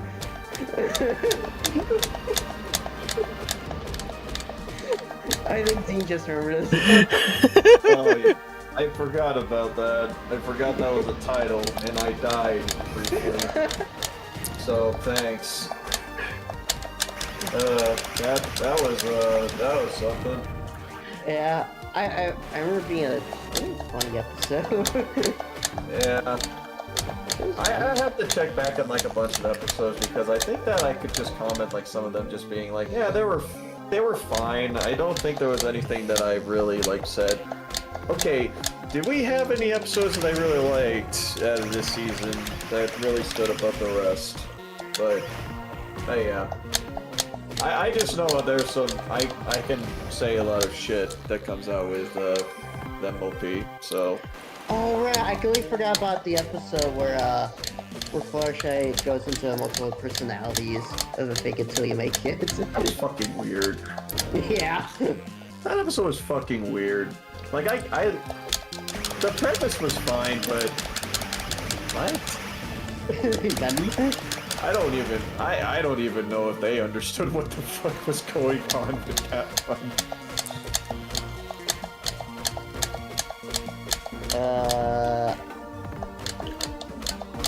Hey, what was this one about horseplay? Oh, it's the one where I think it's like they discovered that apparently Pinky and Fluttershy is really good at a sport. I think that's what it was. Oh wait, Twilight organizes a stage play on the anniversary of Princess Oh, that Celestia. one. Right, Yeah. where Celestia is a bad actress. Right.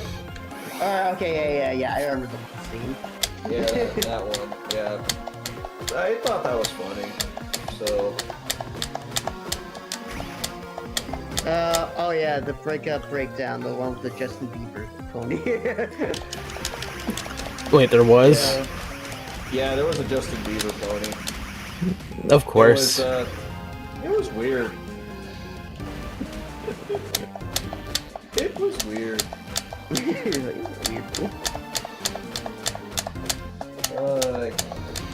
Great, I can't find it.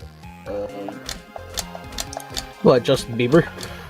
No. I was trying. I'm working on some stuff right now, but I don't have anything to comment on with the Justin Bieber pony. Oh, sorry, but some of my friends agree that season 2 was bad. I don't agree. So I can agree that there are some stinkers, but I still enjoyed like a lot of the season. I even liked the episode that was apparently the worst episode of all time at the time. So. What yeah. episode was that? Yeah, pretty well. I Uh, still don't get why people hated that one. Honestly, it's okay. it's like it's kind of just one of those. Okay, I understand that people don't like it when it's like. I kind of see where some of it was coming from, but it's like, I don't know, I never really deemed that episode as being that bad. Oh, by the way, Cole, would you like to see... would you like to see another arc of season 1 or no? Nah, I'm good. I was going to say page 277. Wait, this is from the same studio that earned Vampire the Masquerade and Hunter the Reckoning. No wonder it's so dense. Yep. Jesus Christ, there's so much in this book. I like how most of the stream just turned into just basically, let's reminisce about MLP for a bit. Yeah, sorry about that, folks. Yeah, no worries. It's fine. It's alright. Let me just open old wounds. Open them up again. Yep. Wasn't it? I'm trying to think of like of all the CMC episodes like past season 5, and like the only one I remember like really liking was the one where they meet the Griffin girl. I forget the name of the episode. Wait, season 5? No, I said past season 5. Oh, For the CMC. You remember the episode where they meet like the Griffin, Gabby, I believe her name is? yeah, Gabby. Yeah, cute. That's not Cutie Remark. Fuck, I don't remember what the episode was called. I know which one you're talking about though. It's the one in where they had to basically, how do we give a cutie mark to someone that can't earn one? So Yeah. Which just basically amounts to, hey, you're still valued. So yeah. Well, we'll give you your own personal W. So, but understand that you're very good at a lot of things.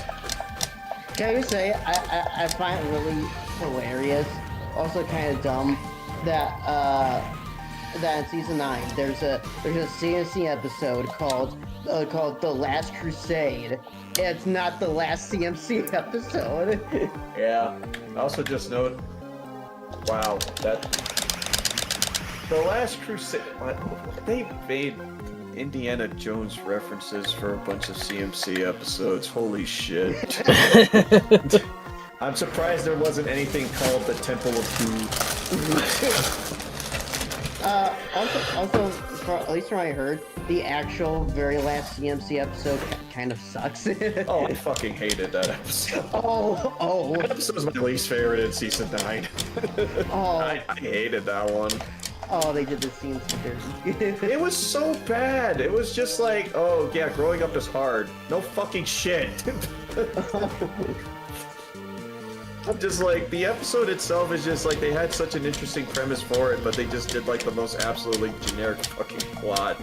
And it's like, oh yeah, they can't do as much stuff, and it's like, oh, you gotta do like responsibilities as an adult compared to you guys as being a filly. I'm just like, okay, cool. Do you have anything else you can contribute towards the conversation? What was the other CMC episode that season any better? I don't remember what it was. The Last Crusade. I don't remember. Let's see, let me just look up a plot synopsis and see if I can remember it. There was a lot of the last. Alright. The last. Alas. The last. No. Oof. Oh, that one. Yeah. Okay. No, I remember. Yeah. I know this one. It's the episode where you get to see Scootaloo's folks. Oh. Yep. Wow, You nice see season lesbian two. ponies too. Wow, finally. You see your folks. Yeah, you see her folks, and it was just basically they tried to like keep Scootaloo back in. I thought it was alright. You mean she's not Batman this whole time? Yeah, she's not Batman the entire time, yeah. Oh. I remember that fan theory. She's not Batman. She isn't Batman, I'm sorry. I remember that fan theory of her being an orphanage. Sometime.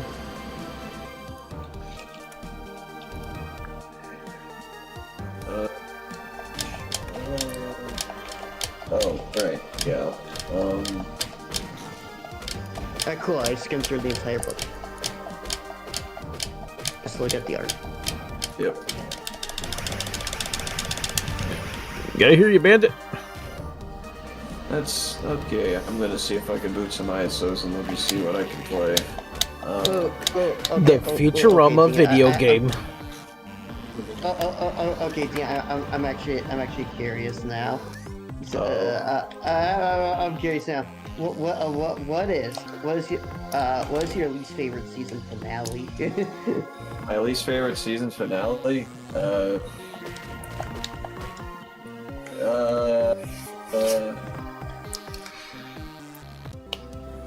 Probably the 8th one. I had a feeling. I don't like Cozy. I really don't. Her premise was fine, but it's like I could give two shits about her. Wait, does that mean season 8 also has your least favorite premiere as well? It pros an interesting premise and idea, but I'm just kind of just thinking, yeah,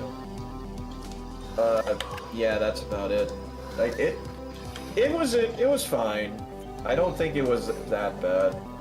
I just thought that the whole school premise was just really fucking weird. We're putting the school on lockdown. Yeah. We changed the shit. Remember, there was something I do remember from that season. People were like speculating that I forget his name. The grumpy old guy from the premiere was gonna be like the main villain of that season, and he wasn't. I mean, he kind of was. He was also fucking petty. Yeah, I founded this school by these obvious con artists, but they at least don't let other races in here. So yeah, this school gets like okay. Racism. Dude was racist. That's the thing. And that's not even a joke. That's the whole point. Glad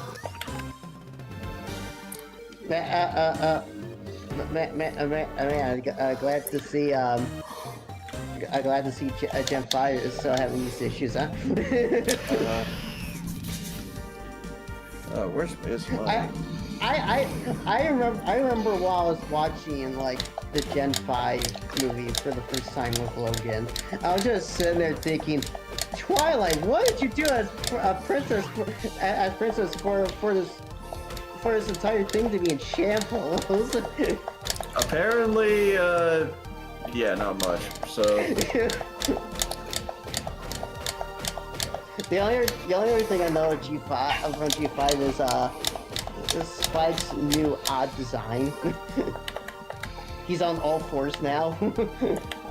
Spike or yeah, Spike. He's on all fours now. wait, what? Yeah, Spike's in Gen 5.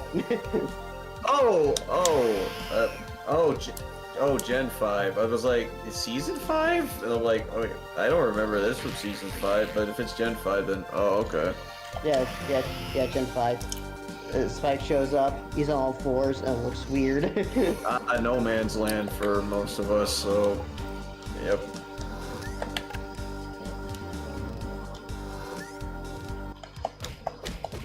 I like talking about ponies. He's on all Yeah, fours. right. That's okay. Oh. Oh. Yeah, Oh, that's okay. oh, I got it. He's on all fours, like his Equestria Girls counterpart. Right, like those. You know, Jared, you're not too far off.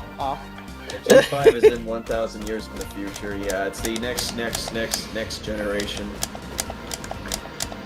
Oh, and also Spike has a new voice actor in that show as well. It's weird. Really, Oh. he's not voiced by by Kathy. That's interesting. He has a deep voice now. I don't know how I feel about that.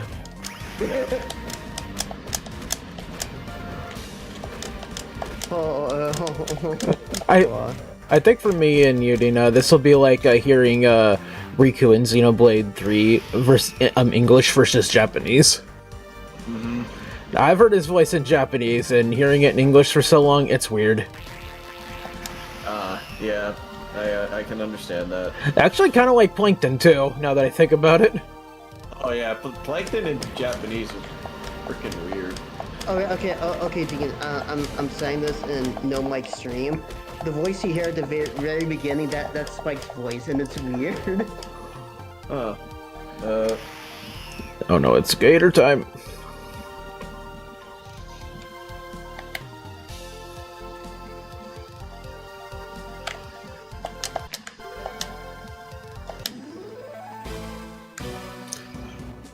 The world.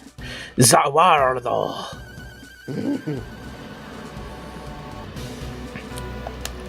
Can't believe we're already almost done with this game. We are? Yeah, this is the end game. We just need to collect the last 4 Dragon Balls, then it's final boss time. Huh. Okay. It's a short game. I mean, I figured it's a Game Boy Advance game. I didn't know that we were actually close to the end. Okay. Yeah, I mean, if I were to do the side content of the game, we would be here for a long time. Oh, you mean you don't want to fight Broly? Broly's not in this game, though. Like that? Oh. No, you're thinking of Boo's Fury, which is in the main story of the game, not the side content. Oh. The side content in this game is mostly of leveling up all of your characters to the max level so you can go through their respective character gates and get character trophies for Capsule Corp, and then after that you can unlock Hercule at level 1 and then grind him up to level 50 and get his character gate and get an alternate ending to the game. I'm learning. Okay, Jerry. I did that when I was a kid, by the way, and I didn't even know about it. But okay, Jared, then what's the super boss in this game? Probably just cooler. Oh, cooler? Okay. Yeah, which that's behind a side quest, which I'm kind of thinking about whether or not I want to do it anyway. Yeah, so he just kind of showed up, left, and we didn't hear from him again. He's on New Namek. Yeah. Oh shit, I gotta be at level 40. What? Oh, nothing, I gotta be at level 40 for this. Yeah, Jared, is it hard to unlock Cooler's fight? No, you just need to find the 7 Namekians scattered throughout the game and return them to Capsule Corp. How many have you found? Just 2. Oh, damn. They're really that well hidden, huh?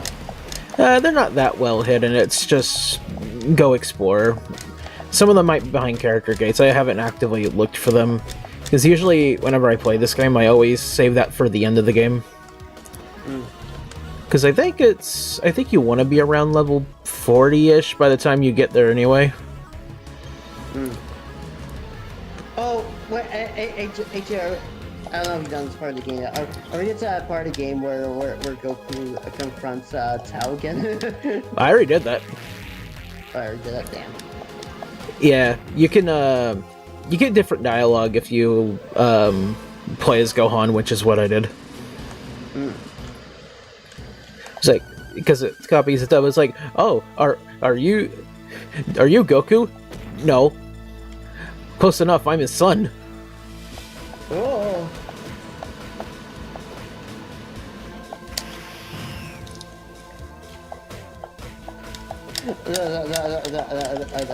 That is a funny filler episode, though.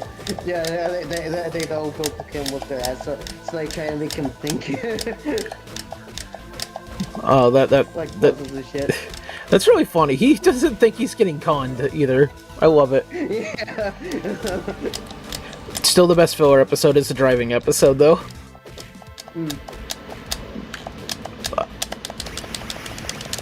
It's just Goku and Piccolo trying to get their driver's license because Chi-Chi yelled at him. Is there a reason for that, or it's just why not? Just why not? It's funny.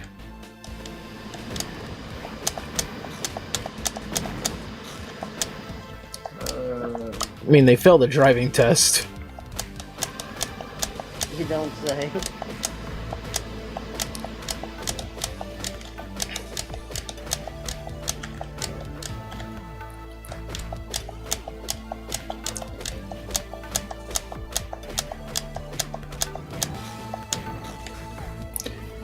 Wow.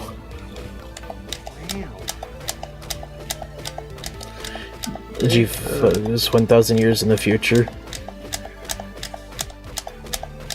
In the future. In the future!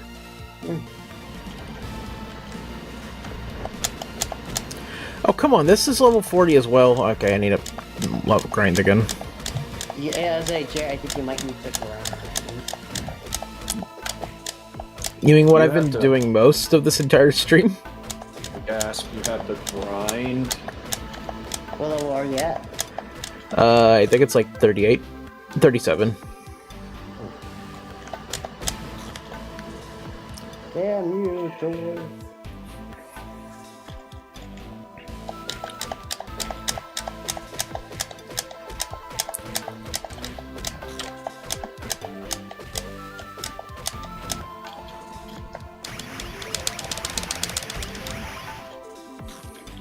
Jay, I can't remember if this is for our episode, but never forget an episode during the 10 days of peace, Krillin just throws a rocket Goku and Goku gets her fired.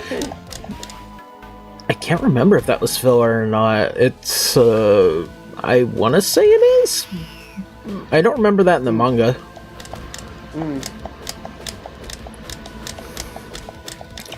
I do like that with for Goku though. During the 10 days of peace.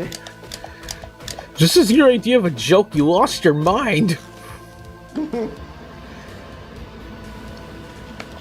love the edit that somebody made to that scene where right before the rock hits Goku's face, he just charges at Krillin with Ultra Instinct.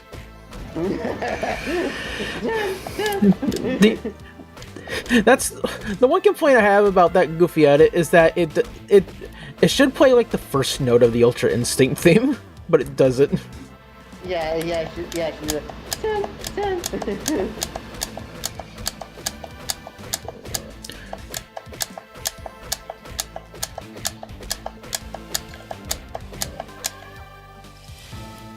Oh, that's why.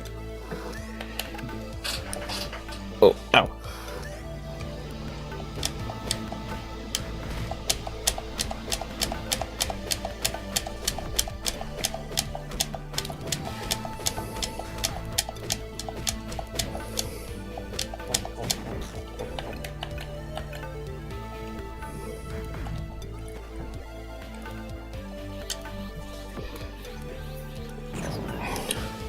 How you doing over there, Cole? Doing alright. That's cool, right? Yep, I'm just doing some stuff here. How'd the games go? Are you still looking through that D&D book there, Cole? Yeah, I'm actually practicing how to get the character sheet together, so that way I can teach you guys how to do it at a later point. Yeah, I'm curious about that because I looked through that and there's a lot that's in that. Well, I was really confused regarding how it had like the skills and specializations, but then I realized, so I double checked the summary, and it's actually a lot easier than it looked to figure out. So, yeah. Neat. Yep, don't mind me, I'm also just looking at frickin' PS2 emulation. Nice. Speaking of, I just sent you guys the fillable PDF that I downloaded for the game. Oh, And okay. we'll probably at some point do like a session 0, so that way we can brainstorm ideas on how to at the very least fill this monster out. Session 0. Reminds me of lesson 0, like it's funny. Clever Cole. Yeah.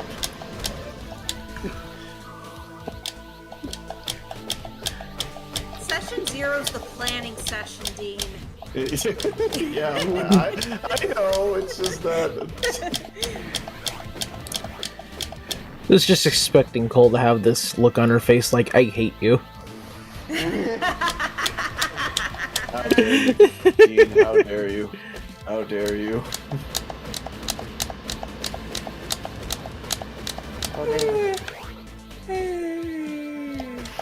No!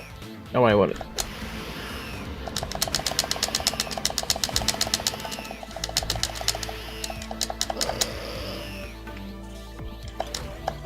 Okay, that's weird. I don't know why my, Oh, okay, phew. What was it? It was just like I was trying to find, like, okay, why isn't my hard drive actually showing up on here? But now I see it. I'm like, oh, it was hiding. That's why. Okay, weird. Alright, because I want to put this along with my other emulators, so... Yeah. Or, no, my totally legitimate consoles. Oh yeah, totally. Yeah. Yep. Oh wait, Cole, what was the download you sent us? Oh, it's the it's a fillable PDF. Oh, okay, I was wondering because I can't actually open this. It's just a blank page in my downloads. Oh, sounds like you don't have like Adobe Acrobat Plus and PDF Reader. Because it's just a standard PDF file. Okay.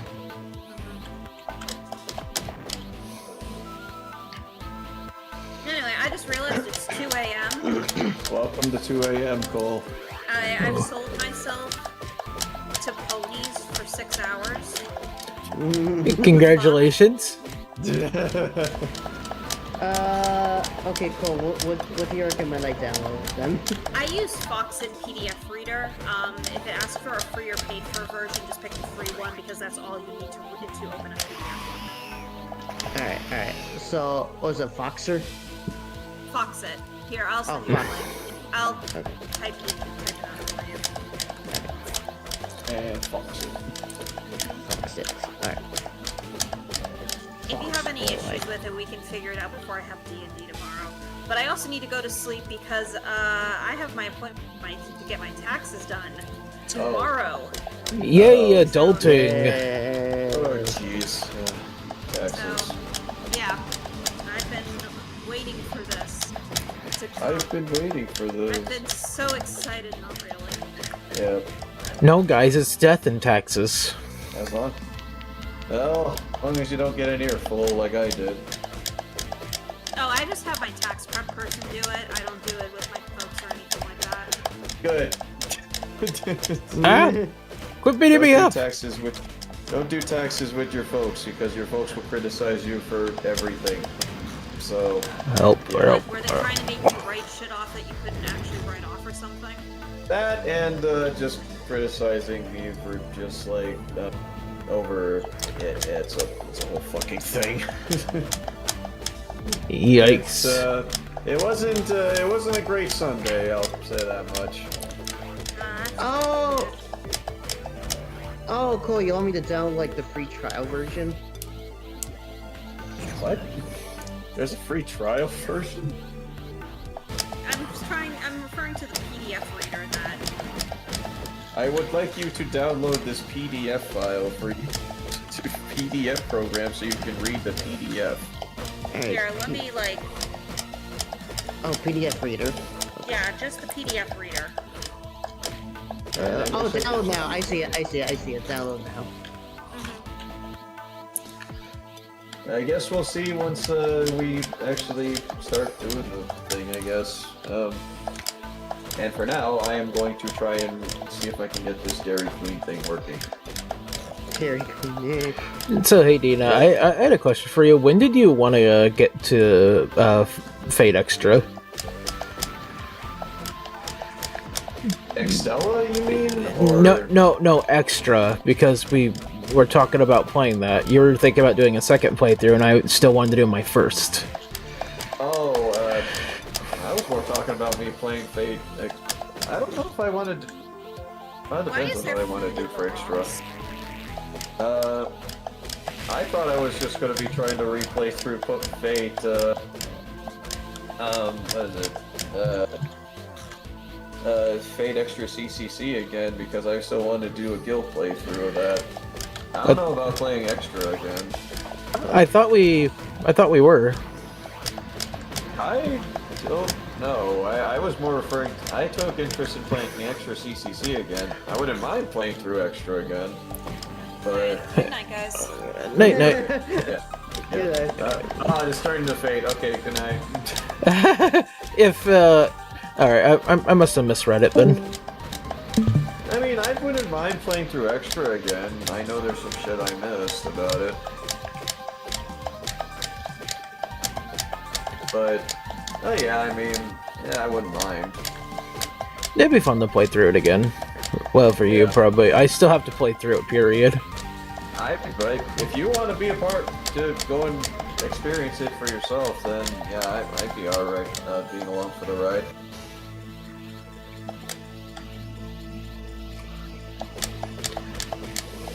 But yeah, I don't really have any plans right now to play Extra again. If anything, the most I would probably want to try and do is do a run through.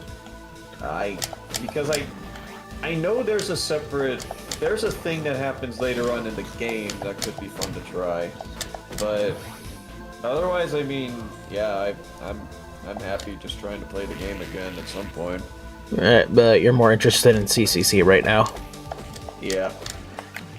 I mean, considering all the stuff we've been doing, yeah.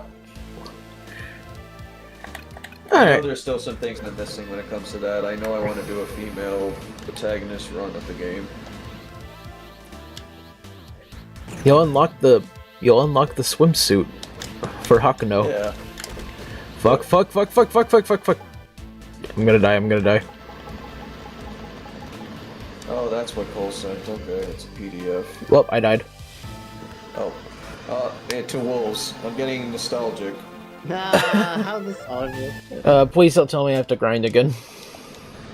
I guess we'll see. I think I might have to. Are we close to the end anyways? Yeah, we have to grind again.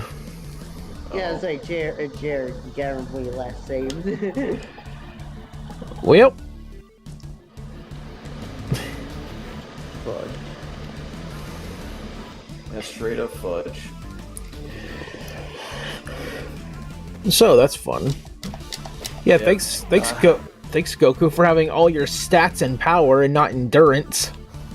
How much of the game do we got left then? We just gotta collect the last bit of Dragon Balls, which there's only 4 of them. Then we have to... Then after that, I would like to grind to get everybody up to at least 40, because you do end up using all the characters during the final battle, like in Persona 5 Strikers. Oh, okay. Yes, Persona 5 Strikers. Let's not forget about, if you don't do that. I hope you really like playing with level 30 units for the final boss. Was that you, Dean? No, I was fine. I just knew people who stuck with like the first couple of party members you get in the game and then literally no one else, and then they go to the final boss and I see like Ryuji's level 15. Oh no!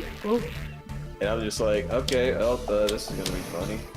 I'm in danger. Oh, let's see, it is... Let me look. So, it's like 11 right now. We're close to it. The amount of grinding I have... No, go away.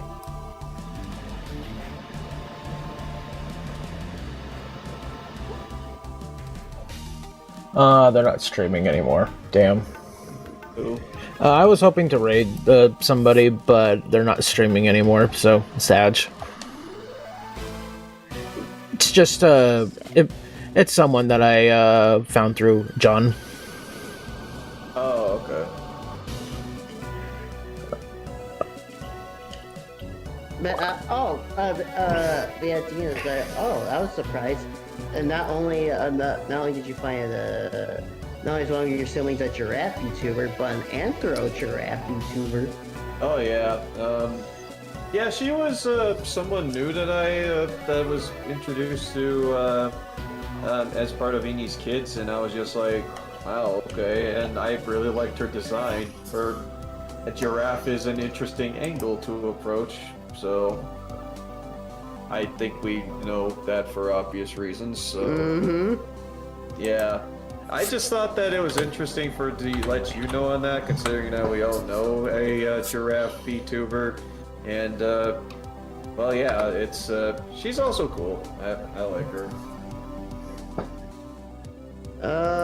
Does she have a Twitter? Probably. I think she does, yeah.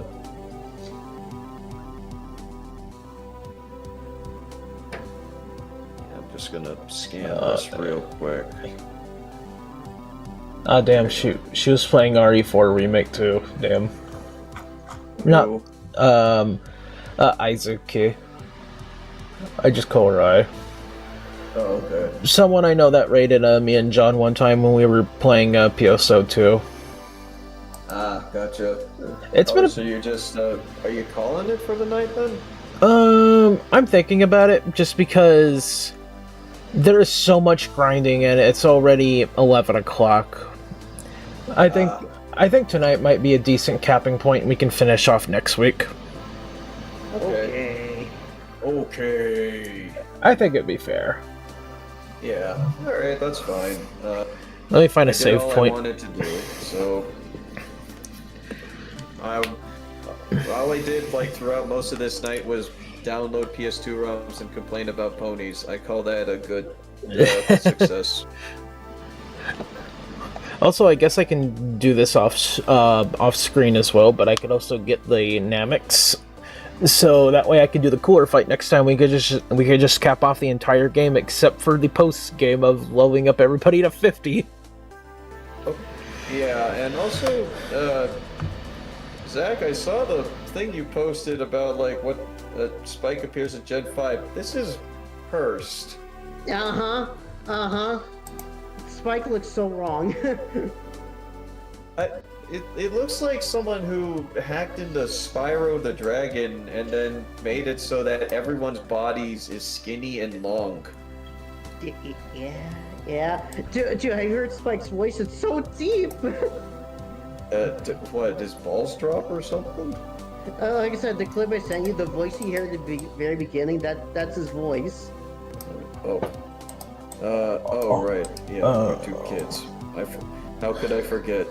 I'm just looking for someone to raid here. And then we'll sign off here. Let's see, where is the, there it is. I am going to raid on the Twitch side, I'm gonna raid Fairy Dooney. I feel like this is really strange inconsistency with his character if he's the Dragon Lord. I know, right? I don't know, this is fucking weird. Okay. Oh, whoops, I typed it wrong.